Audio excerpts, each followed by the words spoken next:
Hi guys, it's Neve here from Tully Nurseries, and I love tree ferns.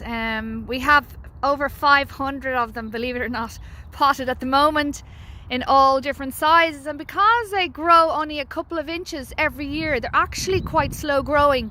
It is nice just to treat yourself or to invest in one, even 5-6 foot tall.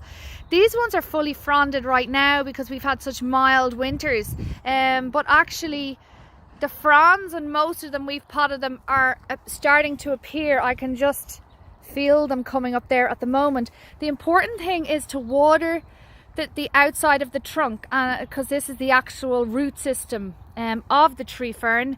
Oh, here is an example. Thanks, Dag. Look at that, that's amazing.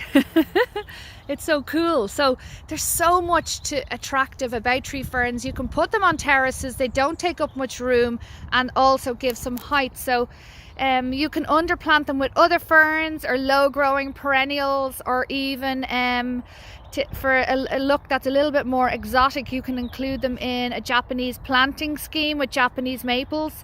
So come out to the nursery. These are absolutely fab, and have a look at the link if you want to shop online.